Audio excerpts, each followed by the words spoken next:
की, जहाँ एक गांव में 3 दोस्तों की दुकानें थी। भीकू जो एक चित्रकार था, कालिया जो एक मूर्तिकार और मनी जो एक बुनकर था। तीनों की दुकानें अगल बगल में ही थी, इसीलिए ये तीनों अक्सर गप्पे लड़ाया करते थे। क्या बात है मनी, सुना है तेरी बिटिया कक्षा में पहली आई है। आखिर बिटिया किसकी है? अच्छा, उसकी आगे की पढ़ाई का कुछ सोचा है क्या? अगले साल से उसे दूसरे गांव में पढ़ने जाना होगा ना? हाँ, वही तो समझ में नहीं आ रहा है कि पैसों का जुगाड़ कैसे करूँ। अरे फिक्र मत कर, अगले महीने दिवाली आ रही है, तू ढेर सारा कपड़ा बुन दे, फिर देख कितनी अच्छी कमाई होती है। हाँ, ये सही रहेगा। और बाकी हम है ही तेरे साथ। यारो, तुम दोनों का ही तो सहारा है। मनी ने कपड़े बुनने शुरू कर दिए। वो अब दिन रात कपड़े बुनता रहा। वहाँ भीकू ने भी तस्वीर बनाई और कालिया ने भी मूर्ति बनाना शुरू कर दिया। तीनों के तीनों अपने कामों में मशरूफ हो गए। 25 दिन बीत गए और अब भी तीनों की दुकान पर ग्राहक ना बराबर ही थे। ये देख मनी रोने लगा। मनी के रोने की आवाज सुन दोनों दोस्त उसके पास आए। मैंने इतनी मेहनत से इतना कपड़ा बुना और अब ग्राहक ही नहीं है इसे खरीदने को। मैं क्या करूं? रो मत पगले, कुछ ना कुछ रास्ता तो जरूर निकलेगा। क्यों ना हम ये कपड़े बेचने उदयपुर की मंडी में जाएं? उदयपुर की मंडी बहुत दूर है, वहां पहुंचने में तो 5 दिन लग जाएंगे और वो वीरान रेगिस्तान भी पार करना होगा। उसका क्या? मैं तैयार हूँ उदयपुर जाने को। कम से कम कुछ पैसे तो मिल जाएंगे और मेरी बिटिया आगे पढ़ पाएगी। रेगिस्तान पार करने के लिए हम ढेर सारा खाना और पानी अपने साथ ले लेंगे। ठीक है, फिर कल सुबह ही निकलते हैं। तीनों दोस्तों ने बैलगाड़ी पर अपने घड़े लादे। फिर मनी ने अपना बुना हुआ कपड़ा लादा, भीकू ने अपना चित्र और कालिया ने अपनी मूर्तियाँ लादी और अगले सूर्योदय के साथ तीनों दोस्त बैलगाड़ी में निकल पड़े। पहले सूर्यास्त के साथ तीनों दोस्त गांव की सीमा से बहुत दूर एक जंगल में पहुंच चुके थे, जहां उन्होंने खाना खाया और एक झील के किनारे सो गए। दूसरा दिन भी सुखमयी था। उनका सफर सूर्योदय के साथ शुरू हुआ और सूर्यास्त के साथ खत्म। तीनों दोस्त बहुत खुश थे, लेकिन तीसरे दिन के साथ उनकी समस्याएं शुरू हो गयी, क्योंकि अब वो लोग वीरान रेगिस्तान में पहुंच चुके थे। सूरज की तपती किरणें उनकी ऊर्जा खींच रही थी। अब उन्होंने बैलगाड़ी छोड़कर ऊंट अपना लिए। आज की धूप ने तो जान ही ले ली। अब तो शुरुआत हुई है, 2 दिन और ऐसी ही कड़कती धूप में जलना है। लेकिन फिर हम उदयपुर में होंगे, वहाँ हमें अच्छा मुनाफा होगा और फिर मेरी बिटिया आगे पढ़ पाएगी। हाँ हाँ, बिटिया आगे जरूर पढ़ेगी। अगले दिन सूर्योदय के साथ उन्होंने अपना सफर फिर से शुरू किया। जब सूरज सर पे था, तब कालिया के ऊंट का संतुलन डगमगाया। पानी से भरे सभी घड़े नीचे गिर गए और रेत ने सारा पानी सोख लिया। अरे रे, अब हम कैसे जिंदा रहेंगे? सारा पानी लुप्त हो गया। तुम लोग फिक्र मत करो, कोई ना कोई रास्ता जरूर मिलेगा। लेकिन रेगिस्तान में हमें पानी कैसे मिलेगा? हम इस वीरान रेगिस्तान में मर जाएंगे।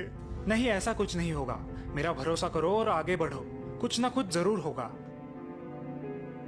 तीनों दोस्त बिना पानी के उस कड़कती धूप में चलते रहे। सुबह से शाम हो गई। मुझे नहीं लगता हम जिंदा उदयपुर में पहुंचेंगे। मुझे बहुत प्यास लगी है। और तभी भीकू की नजर वहाँ पास में उगी घास पर पड़ी। घास? वो देखो घास। तू तो ऐसे बोल रहा है मानो वो घास नहीं बल्कि एक तालाब हो, वही समझ लो। ये क्या कह रहे हो? मतलब ये कि घास वही उगती है जहाँ पानी होता है। मतलब घास के नीचे जरूर पानी होगा। अब चलो मेरे साथ। तीनों दोस्तों ने घास के आसपास खोदना शुरू कर दिया। कई घंटे बीत गए। अब तीनों दोस्त हाफ रहे थे। मुझे नहीं लगता कि यहाँ पे पानी होगा। नहीं, मुझे यकीन है कि पानी यही होगा। भीकू को छोड़कर दोनों दोस्त रुक गए, लेकिन भीकू वही खोदते रहा। कई घंटे बीत गए। भीकू बिना रुके खोदता ही रहा। आखिरकार उसे पानी मिल ही गया। देखो यारो, पानी मिल गया। तीनों दोस्तों ने अपनी प्यास बुझाई और सारे घड़े भी भर लिए। ऊंटों ने भी मन भर कर पानी पिया और फिर अगले दिन तीनों दोस्तों ने अपना सफर जारी रखा। एक पूरा दिन रेगिस्तान में सफर करने के बाद वो लोग उदयपुर पहुँचे। उदयपुर पहुंचकर मनी ने अपना सारा बुना हुआ कपड़ा एक व्यापारी को बेच दिया और उसे बहुत अच्छे दाम भी मिले। कालिया और भीकू का भी सारा सामान गया। अब मेरी बिटिया जरूर पढ़ेगी। और यारो, ये सिर्फ तुम दोनों की वजह से ही हुआ है। शुक्रिया मेरे दोस्तों। दोस्ती में शुक्रिया नहीं बोलते। अच्छा, चलो वापस लौटने की तैयारी करते हैं। तीनों दोस्त बहुत खुश थे क्योंकि उनके परिश्रम सफल हुए। इसलिए कहते हैं कि अगर मेहनत की जाए तो रेगिस्तान से भी पानी निकाल सकते हैं। और हाँ, कोशिश करने वालों की हार नहीं होती।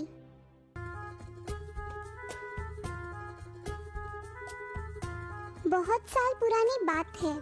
प्राचीन इजिप्ट में अब्दुल्ला नाम का एक बहुत बड़ा कपड़ों का व्यापारी था। अब्दुल्ला बहुत ही अमीर था और साथ ही नेक और रहमदिल था। अब्दुल्ला के उस शहर में लगभग 5 दुकानें थी। इतना कुछ होते हुए भी अब्दुल्ला कभी-कभी बड़ा उदास रहता था क्योंकि उसे कोई संतान नहीं थी। वो हमेशा साधु, मौलवी और महंतों की सेवा करता, गरीबों में कपड़े बांटता और दुआ करता कि उसे एक बेटा नसीब हो। आखिर भगवान ने उसकी सुन ली और जल्द ही उसके घर में एक बच्चे का जन्म हुआ। अब्दुल्ला ने बड़े प्यार से उसका नाम सुल्तान रखा। एक दिन अब्दुल्ला ने एक ज्योतिष को घर बुलाया। ज्योतिष ने बच्चे की कुंडली देखी और कहा, ये लड़का शूर है, लेकिन जब ये 16 साल का हो जाएगा तब उस पर बहुत बड़ा संकट आएगा, जिससे उसका जीवन बड़ा ही दुखदायी हो जाएगा। मेरा बेटा शूरवीर है ना, यही काफी है। वो खुद ही उन संकटों से और आपदाओं से जूझ लेगा। कुछ सालों बाद सुल्तान 16 साल का हो गया। अब्दुल्ला के बहुत समझाने पर भी सुल्तान दुकान पर ध्यान न देता। उसका सारा ध्यान खेल कूद में ही लगा रहता था। अब्दुल्ला को अपने बेटे की बहुत चिंता होती। उसी चिंता ने उसे घेर लिया और वो बहुत बीमार पड़ गया और इसी बीमारी में उसकी मौत हो गई। सुल्तान को व्यापार की कोई समझ न थी। इसी वजह से जल्द ही उनका दिवाला निकल पड़ा। जल्द ही उसे अपनी 5 दुकानें बंद करनी पड़ी। अब उसके पास उनका बड़ा सा मकान ही बचा हुआ था जिसमें वो और उसकी माँ रहती थी। एक दिन रात के समय जब सुल्तान सो रहा था, एक वृद्ध सन्यासी उसके सपनों में आया। सुल्तान बेटा, उठो। आप कौन हो? घबराओ मत। अब मेरी बात ध्यान से सुनो। तुम कल सुबह उठकर ईरान देश के लिए निकल पड़ना। वहाँ तुम्हारा नसीब झगमगा उठेगा। इतना कहते ही वो सन्यासी गायब हो गया। सुल्तान नींद से जाग गया और उसने वो बात अपने माँ को बताई। बेटा, सपने कभी सच नहीं होते, उन पर विश्वास कैसे किया जाए? लेकिन माँ, मुझे ये सपना सच लग रहा है और जो सन्यासी मेरे सपनों में आया था वो भी बड़ा शक्तिशाली लग रहा था। मुझे लगता है कि मुझे ईरान देश जाना चाहिए। और इस तरह अपने माँ की बात ना सुनकर सुल्तान ईरान देश आ पहुँचा। बड़ी दूर की यात्रा होने के कारण वो बहुत थक गया था। उसे जल्द ही नींद आ गई। सपने में फिर से वही सन्यासी उसके सामने आया। सुल्तान बेटा, ये तुम्हारी परीक्षा थी। मैं देखना चाहता था कि क्या तुम में साहस है कि तुम ये इतनी मुश्किल यात्रा कर पाओ। अब वापस अपने घर चले जाओ, वहीं पे तुम्हें धन का लाभ होगा। जैसे ही सुल्तान की नींद खुली, वो अपने आप को कोसने लगा। मैं तो गधा ही हूँ। माँ की बात ना मानकर मैंने बड़ी गलती की है। मेरा नसीब है कि मैंने ये बात और किसी को नहीं बताई, वरना सभी मुझ पर हंस पड़ते कि मैंने एक सपने को ही सच मान लिया। सुल्तान अपने घर पहुंचा। उसने सारी बात अपने माँ को बताई। माँ ने उसे दिलासा देते हुए कहा, जो हुआ सो हुआ। अगर तुम्हारे नसीब में धन है तो वो तुम्हें यहीं पर मिलेगा। अब आगे सोचकर काम करना। सुल्तान ने अपने माँ की बात मान ली, लेकिन उसी रात फिर वही सन्यासी उसके सपनों में आया। सुल्तान, तुम्हारे नसीब खुलने का समय आ चुका है। कल सुबह उठकर अपने पिताजी के कमरे में जाके तुम उस कमरे की खुदाई करना। वहाँ तुम्हें अपार धन का लाभ होगा। नींद खुलते ही सुल्तान भागते हुए अपने माँ के पास पहुँचा। उसकी सारी बात सुनकर माँ हंस पड़ी। क्या तुम्हें अभी भी इन सपनों पे विश्वास है? ठीक है, अब तुम अपने मन की तसल्ली कर ही लो। ईरान जाने से तो ये अच्छा है कि तुम मेरे पास तो रहोगे। सुल्तान ने उस कमरे की खुदाई शुरू की। बहुत देर तक खुदाई करने के बाद उसे लगने लगा कि उसने फिर से कोई बेवकूफी की है। इतना बड़ा पत्थर! जैसे ही उसने वो पत्थर हटाया, उसे अंदर जाती हुई कुछ सीढ़ियाँ नजर आई। माँ, यहाँ पे तो एक सुरंग है। माँ को ये सब देख बड़ा आश्चर्य हुआ। जब वो दोनों उन सीढ़ियों से उतरकर नीचे उस कमरे में पहुंचे, इतना सारा सोना। हाँ? वो कैसी रोशनी है? जब वे दोनों उस कमरे में पहुंचे, उन्हें वहाँ पे 8 बड़ी मूर्तियाँ नजर आई। हाँ? इतनी सारी सोने की मूर्तियाँ, और इनमें तो हीरे जड़े हैं। माँ और सुल्तान दोनों को बड़ा आनंद हुआ, लेकिन तभी एक बात सुल्तान को नजर आई। माँ, यहाँ पे एक मूर्ति कम है। 8 मूर्तियाँ सोने की थाली पर खड़ी है, लेकिन जरा देखो, यहाँ पर एक थाली खाली है। उस थाली पर कुछ लिखा हुआ था। सुल्तान उसे पढ़ने लगा। बधाई हो बेटा, ये 8 मूर्तियाँ और ये धन तुम्हारा है। लेकिन इन 8 मूर्तियों से भी ज्यादा मूल्यवान और बेहद सुंदर मूर्ति अगर तुम्हें हासिल करनी है तो तुम्हें बगदाद जाना पड़ेगा, जहाँ पे मेरा एक पुराना दोस्त मुबारक तुम्हें वो मूर्ति खोज निकालने के लिए मदद करेगा। सिर्फ वही एक आदमी है जो तुम्हें मदद कर सकता है। माँ, मुझे वो 9वीं मूर्ति हासिल करनी है। आप मुझे बगदाद जाने की इजाजत दीजिए। मैं अब तुम्हें नहीं रोकूंगी सुल्तान। तुम पर अल्लाह की मर्जी है, वो तुम्हें कामयाबी दे। इस तरह जहाज से सफर कर सुल्तान अब बगदाद आ पहुंचा। मुबारक बगदाद का एक नामचीन व्यापारी था। उसकी मसालों की दुकान थी।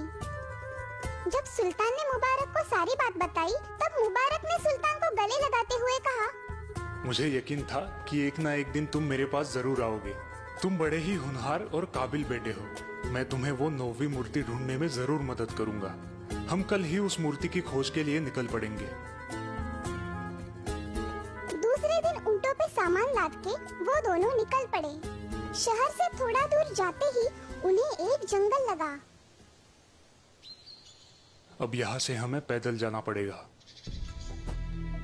ऊंटों को वही छोड़ वे दोनों जंगल के अंदर घुस गए। जंगल बड़ा ही डरावना था। कुछ दूर जाने पर उन्हें एक गुफा लगी। हमें इस गुफा में से अंदर जाना पड़ेगा। तुम्हारे पास जो मशाल है उसको जलाओ। दोनों ने अपनी पोतड़ी में से मशाले निकालकर उन्हें जलाया और उस रोशनी के सहारे वे आगे बढ़ने लगे।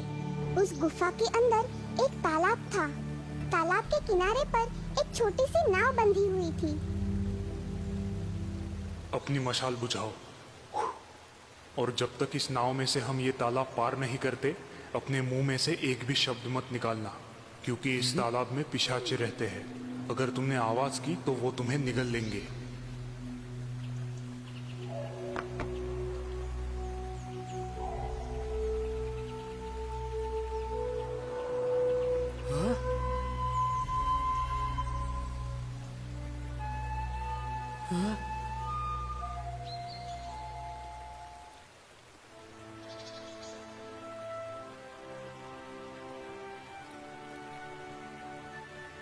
हाँ? वो क्या है? वो राक्षसों के राजा का महल है।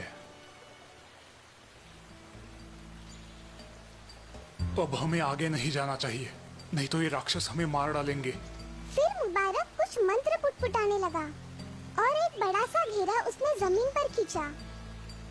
हम दोनों को इस घेरे में ही रहना है। अब मैं फिर से मंत्र पढ़ूंगा। जैसे ही इन राक्षसों का राजा हमारे सामने आएगा और तुम्हारे मांग पूछेगा, तुम उससे वो 9वीं मूर्ति मांग लेना।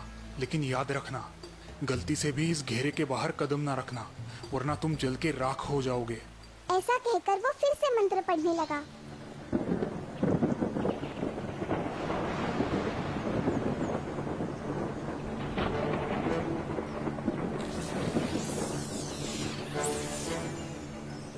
सुल्तान, आखिर तुम यहाँ तक आ ही पहुँचे। मैं ही वो वृद्ध सन्यासी हूँ जो तुम्हारे सपने में आता था। हाँ?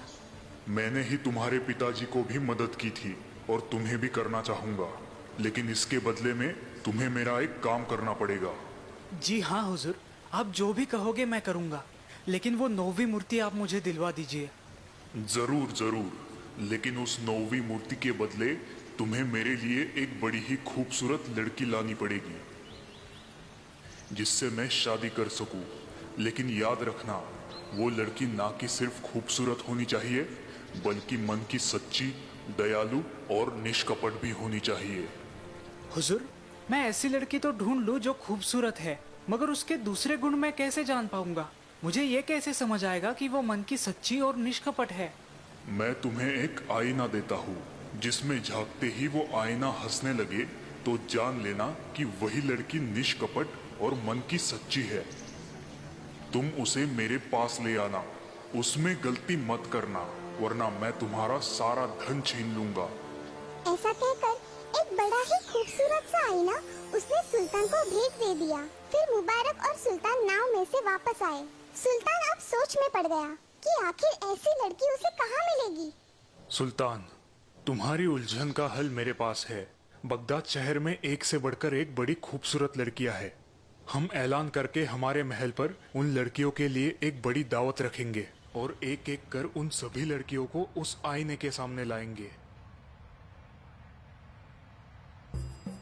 शहर में ऐलान किया गया। इस शहर की तमाम नौजवान और खूबसूरत लड़कियों को ये दावत दी जा रही है। हुजूरे आला मुबारक जी के पास एक बड़ा सा जादुई आईना है, जो इन लड़कियों में से एक सबसे खूबसूरत लड़की को चुनेगा और फिर उसे 10,000 सोने के मोहरे इनाम दिए जाएंगे। अब शहर में बड़ी हलचल मच गई। सभी लड़कियां सज धज कर दावत के लिए आ पहुंची। लेकिन जैसे ही वो आईने के सामने खड़ी होती, आईना जोर जोर से रोने लगता और लड़कियां शर्माकर और घबराकर वहाँ से भाग जाती। धीरे धीरे सभी लड़कियां महल में से मायूस होकर चली गई। यह आईना तो रोते ही जा रहा है। हाँ? आईना हंस रहा है। ये कैसे हुआ? वो दोनों दौड़ते हुए उस कमरे में आ पहुँचे। उन्होंने देखा कि उस घर की नौकरानी की लड़की उस आईने के सामने खड़ी है और उसे देख वो आईना जोर जोर से हंस रहा है। मुझे माफ कीजिए हुजूर, इस आईने के सामने आने का मेरा इरादा न था, लेकिन मैं इस कमरे को साफ कर रही थी। मुझे लगा कि इस आईने को भी साफ किया जाए, और जैसे ही मैं इस आईने के सामने आई, ये जोर जोर से हंसने लगा। इसमें मेरी कोई गलती नहीं है, मुझे माफ कीजिए। तुम्हारा नाम क्या है? जुबेदा, मैं यहाँ की नौकरानी नफीजा की बेटी हूँ। सुल्तान, बेटा जिसे हम ढूंढ रहे थे वो तो हमारे पास ही थी। घबराओ मत बेटी, हम तुम्हें इनाम देंगे। जुबेदा की माँ को बुलाकर उसे सारी बात समझाई गई। जुबेदा उनके साथ चलने के लिए तैयार हुई, लेकिन जुबेदा को इस बात का पता न था कि वो उसे एक राक्षस को सौंपने वाले हैं। जुबेदा को साथ लेकर वो उस राक्षस की नगरी की तरफ जाने लगे, लेकिन सुल्तान को ये बात अब बिल्कुल ही पसंद नहीं आ रही थी कि वो एक लड़की को अपने स्वार्थ के लिए एक राक्षस को सौंप रहा है।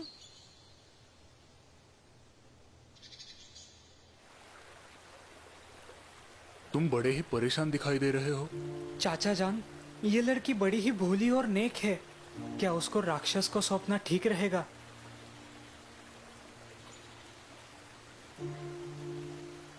वो हमारी गुलाम है, हम उसे जरूर बेच सकते हैं। लेकिन अपने स्वार्थ के लिए मैं इस लड़की की बलि क्यों दूं? क्योंकि तुमने यही वचन उस राक्षस को दिया है। अपना वचन निभाओ, वरना वो राक्षस तुम्हारा सर्वनाश कर देगा।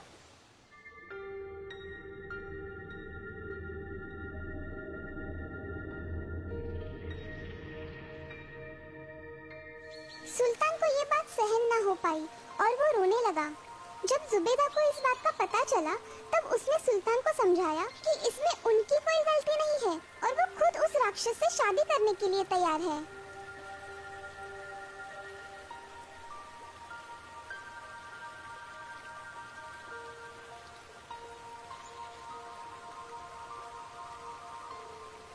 अब वो उस महल के पास आ पहुंचे। मुबारक ने मंत्र पढ़े और राक्षसों का राजा उनके सामने आ खड़ा हुआ। सुल्तान, तुमने अपना वचन पूरा किया। मैं तुम पे बड़ा ही खुश हूँ। अब घर वापस जाओ, तुम्हें वो 9वीं सबसे मूल्यवान मूर्ति मिल जाएगी। सुल्तान ने जुबेदा को उस राक्षस को सौंपा। सुल्तान बड़ा ही मायूस होकर घर लौट आया।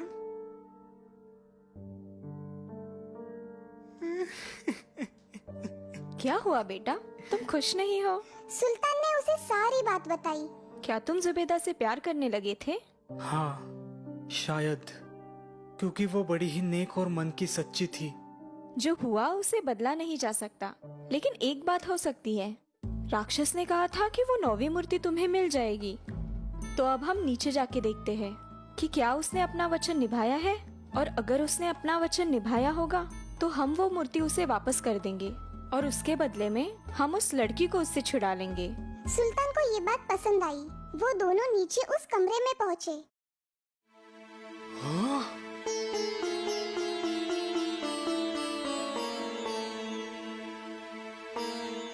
मालिक, वो 9वीं मूर्ति मैं ही हूँ जिसे उस राक्षस ने आपको भेंट स्वरूप दिया है। जुबैदा को वहाँ पाकर सुल्तान को बड़ा हर्ष हुआ। तभी वो राक्षस वहाँ पे प्रकट हुआ, लेकिन अब उसका रूप एक राक्षस की तरह विकराल और भयानक नहीं था। मैं यक्ष हूँ, स्वर्ग में रहता हूँ। ये तुम्हारी परीक्षा थी और तुम उसमें सफल हुए। यही वो 9वीं मूर्ति है जो किसी सोने, हीरो या मोतियों से भी ज्यादा मूल्यवान है। और मैं ये चाहता हूँ कि तुम इससे शादी करो और एक खुशहाल जिंदगी बिताओ।